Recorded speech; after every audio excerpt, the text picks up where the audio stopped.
He's staring at 90 rifles. Every single one pointed in his direction.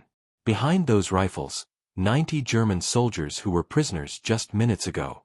Now they're armed, organized, and ready to strike. 4 of his men are on their knees in the snow, captured. A German officer steps forward and shoves a weapon into his chest, screaming orders he can't understand. The mathematics are simple. 90 versus 1. Any logical person would raise their hands and surrender. But first Sergeant Leonard Funk does something nobody expects. He starts laughing. And in the next 60 seconds, 21 enemy soldiers will fall, the rest will surrender again, and this 5'5" store clerk from Pennsylvania will earn himself a place in military history. This is the true story of the most decorated American paratrooper of World War II, and the moment of combat so bold, so unexpected, that even 70 years later, it seems impossible. Leonard Alfred Funk Jr. entered the world on August 27, 1916, in Braddock Township, Pennsylvania. This was steel country. The kind of place where the sky turned orange at night from the foundry fires, where the Monongahela River ran dark with industrial runoff, and where men measured their worth by how many hours they could work. Located just 8 miles east of Pittsburgh, Braddock Township wasn't glamorous. It was honest work, hard work, the kind that aged you fast and paid you slow. Funk learned responsibility before most kids learned to ride a bicycle. By the time he walked across the stage to receive his high school diploma in 1934, he'd already been helping raise his younger brother for years. His father worked long shifts at the steel mill. His mother managed a household on wages that barely covered the basics. Leonard filled in the gaps. But 1934 wasn't a year for celebration. The Great Depression had been crushing America for 5 brutal years. Banks had collapsed. Businesses had shuttered. Unemployment reached 25% nationally, higher in industrial towns like Braddock. Men who'd worked their entire lives stood in breadlines. Families lost their homes. The American dream felt more like a cruel joke. For a young man graduating high school, the future looked bleak. College was a fantasy reserved for the wealthy. Jobs were scarce, fought over desperately by men twice his age with families to feed. Funk did what thousands of young Americans did during those dark years. He found whatever work he could and kept his head down. Then everything changed. June 1941. Congress extended the military draft as war consumed Europe and Asia. Germany had conquered France. Britain stood alone against the Nazi war machine. Japan was rampaging through China and Southeast Asia. America wasn't officially at war yet, but everyone could see it coming. The draft lottery rolled, and Leonard Funk's number came up. He reported to the induction center in Wilkinsburg, Pennsylvania, in the summer of 1941. 24 years old, 5'5" tall, 140 pounds soaking wet. When the Army medical examiner looked at him, they probably saw clerical work in his future. A supply depot somewhere. Maybe a motor pool. Small guys with no military background usually ended up pushing papers. They had no idea who they were looking at. Funk didn't want a desk. He didn't want to sit out the coming war in safety while other men fought. He volunteered for the paratroopers. The most dangerous, most elite, most physically demanding branch of the entire United States Army. In 1941, American airborne forces were barely a concept. The Germans had used paratroopers effectively in Belgium and Crete, proving that soldiers could be delivered behind enemy lines by aircraft. The Soviets had been experimenting with airborne operations for years. But for America, this was brand new territory. The equipment was experimental. The tactics were untested. The entire idea sounded like organized suicide to conventional infantry soldiers. Think about what being a paratrooper meant. You would board an aircraft. You would fly deep into enemy territory. You would jump out of that aircraft at 1,200 feet. You would float down to earth hanging from a parachute, completely exposed, unable to fight back if the enemy shot at you. You would land surrounded by enemy forces, cut off from support, outnumbered, and expected to complete your mission anyway. Oh, And you'd be doing all of this carrying 60 pounds of equipment. Most soldiers wanted nothing to do with it. But the volunteers who raised their hands were different. They had to be. Airborne training wasn't designed to teach you how to jump. It was designed to break you, to find out who would quit and who would push through when everything hurt and your brain screamed at you to stop. 5 weeks of pure punishment. Running until your lungs burned. Obstacle courses that seemed designed by sadists. Endless push-ups, pull-ups, sit-ups. Marching with full packs in the Georgia heat. Jump towers where you'd climb 250 feet in the air and leap off, trusting a parachute and a cable to catch you. About half the candidates washed out. They either couldn't handle the physical demands or couldn't overcome the mental barrier of jumping from high places. Then came the real jumps. The first time you stand in the door of a C-47 aircraft at 1,200 feet, looking down at the earth far below, every instinct you possess tells you to grab the doorframe and refuse to move. The wind hits your face like a physical force. The engines roar in your ears. The ground is impossibly far away. And you're supposed to just step out into nothing, trusting that the parachute strapped to your back will deploy correctly. Funk earned his jump wings. The silver parachute badge that marked him as qualified airborne. He received orders to Company C, 1st Battalion, 508th Parachute Infantry Regiment. They trained at Camp Blanding, Florida, a sprawling military base where the heat and humidity prepared you for jungle warfare and the sand prepared you for nothing at all. The 508th shipped overseas to England in late 1943. They joined the 82nd Airborne Division, nicknamed the All-Americans because its members came from every state. The 82nd weren't newcomers.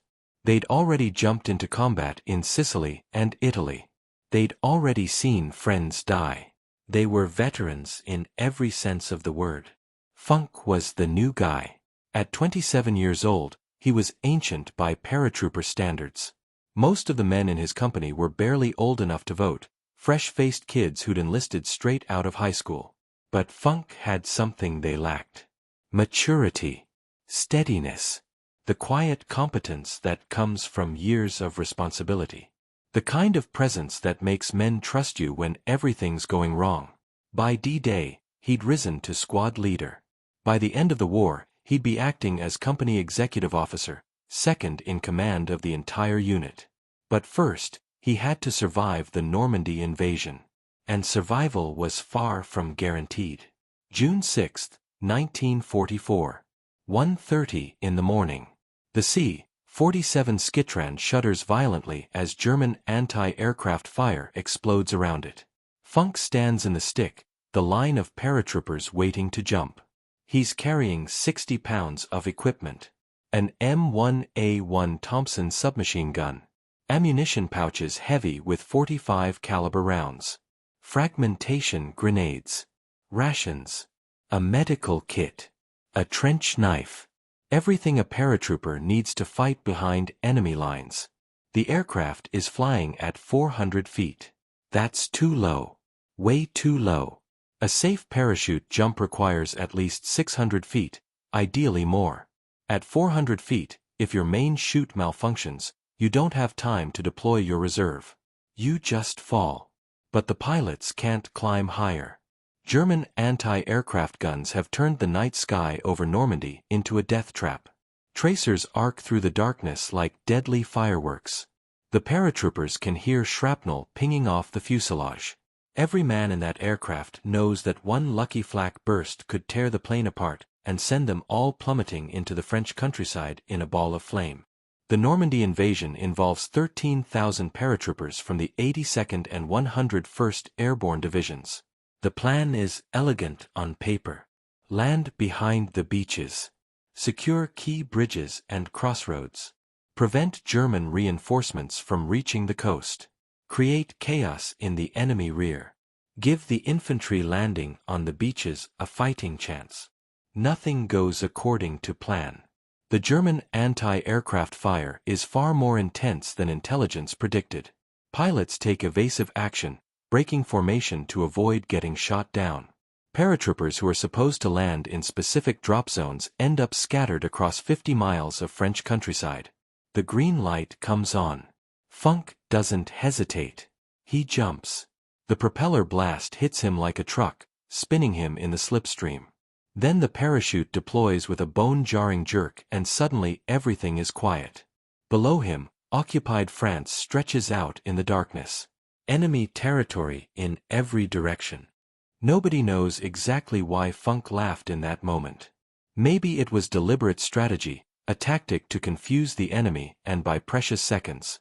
Maybe it was the stress of facing certain death, the human brain doing something inexplicable when confronted with impossible odds. Maybe it was genuine amusement at the absurdity of the situation, a German officer screaming in a language he couldn't understand, expecting compliance. Funk himself later said he tried to stop laughing but couldn't. Something about the whole scene just struck him as ridiculous.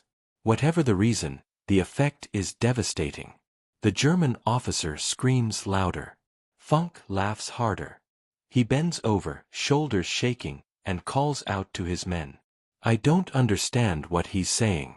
Some of the German soldiers start laughing too. The tension becomes surreal. Their officer is turning purple with rage, veins bulging in his neck, and this American prisoner won't stop cackling. The officer is completely thrown off balance. Prisoners don't behave this way. They beg for mercy. They plead. They comply immediately. They don't stand there laughing while you shove a weapon in their chest. For a few critical seconds, the German officer doesn't know how to respond. And Leonard Funk uses those seconds.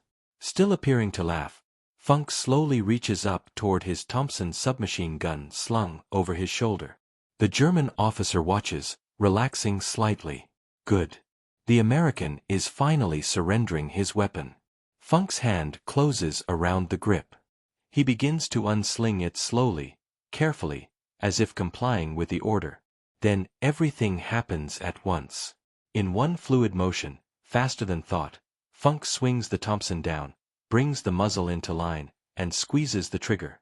The M1A1 Thompson fires 45 caliber rounds at 600 rounds per minute. At close range, each round hits with devastating force. The first burst catches the German officer in the chest. He's hit multiple times before he even realizes what's happening. The officer drops, dead before he hits the ground. Funk doesn't stop. Can't stop.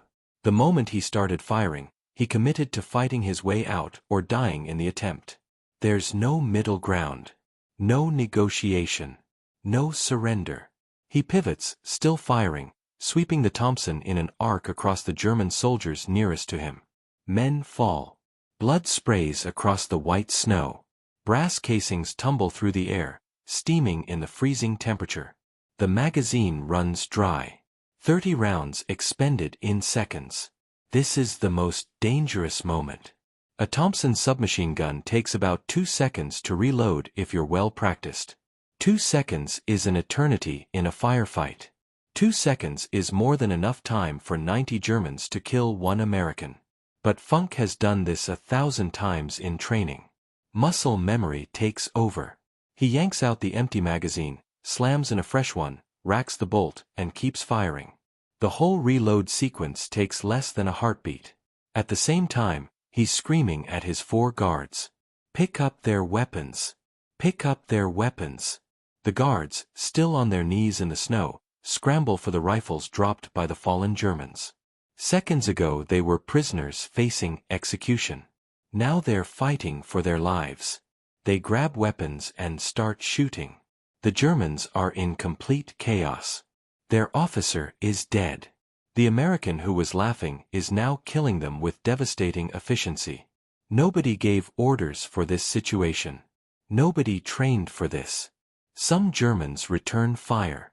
Bullets crack past Funk's head. One round strikes the American soldier standing beside him, killing him instantly.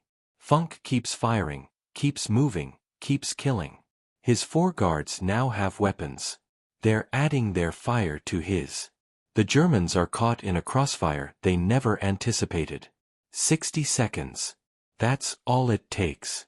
21 German soldiers lie dead or dying in the snow. 24 more are wounded. The rest, more than 40 men, throw down their weapons and raise their hands in surrender. The prisoners are prisoners again. Leonard Funk stands in the middle of the carnage, smoke rising from his Thompson, surrounded by bodies and spent brass casings. He looks at the scene and says to his men, "That was the stupidest thing I've ever seen." Company C secures Holtzheim completely. The surviving German prisoners, now under much heavier guard, are marched to the rear. Funk reports the incident to his commanding officer as just another engagement. But the story spreads through the regiment like wildfire, through the division, through the entire 82nd Airborne. The sergeant who laughed at 90 Germans and then took down 21 of them with a Thompson submachine gun.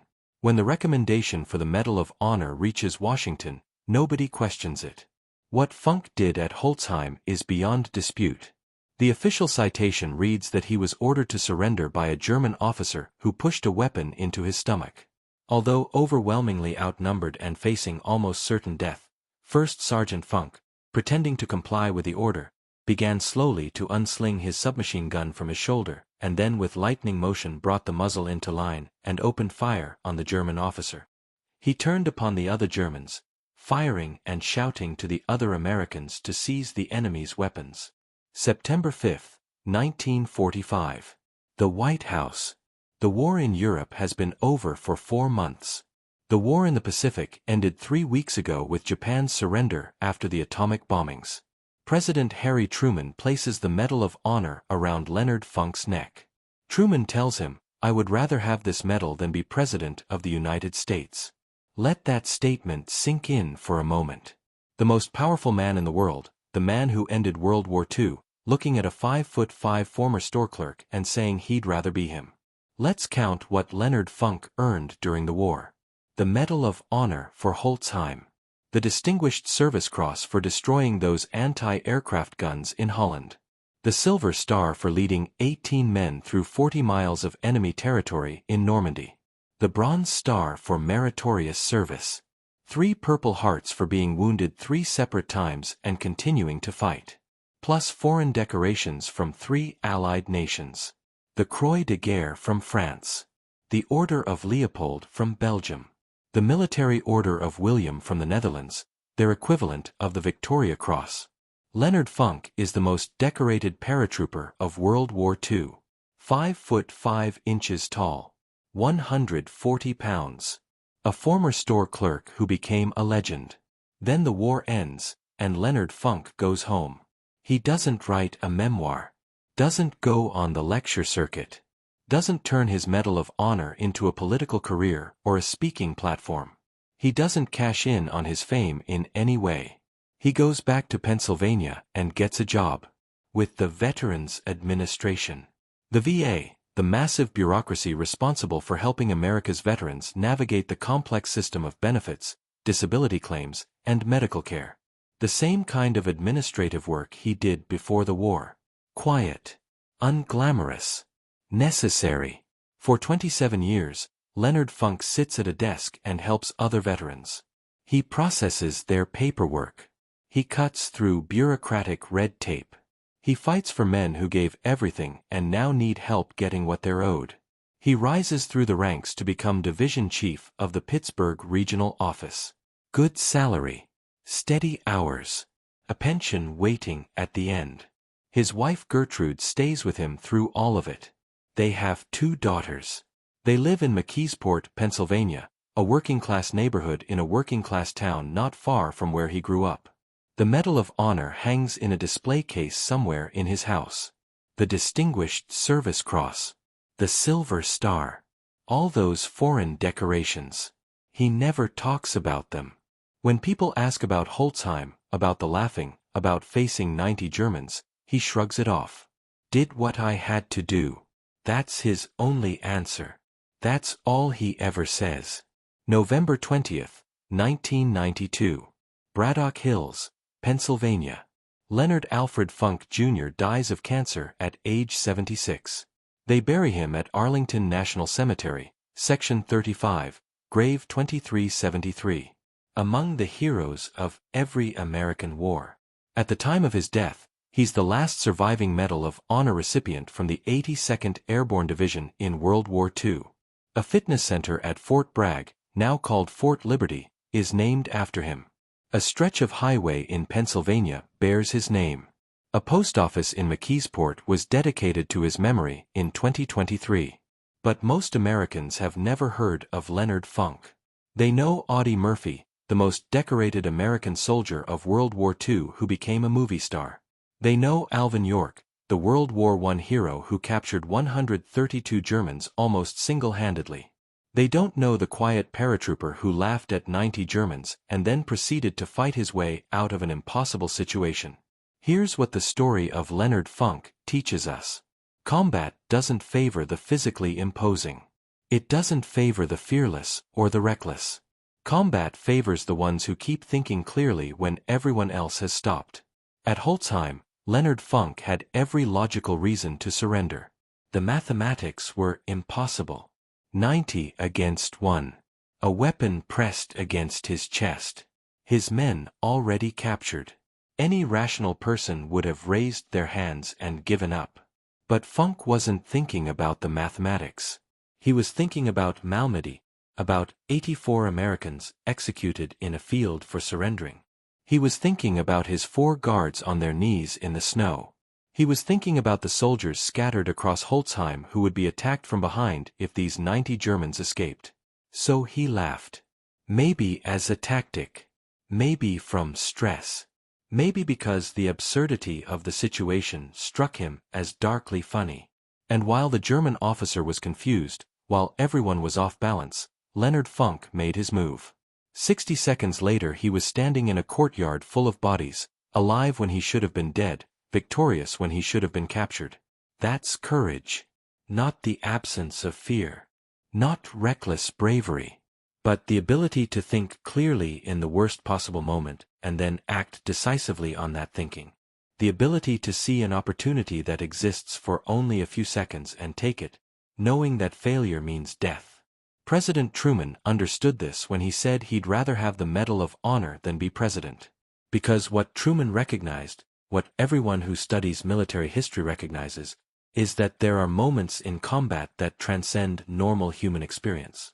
Moments where ordinary people do extraordinary things.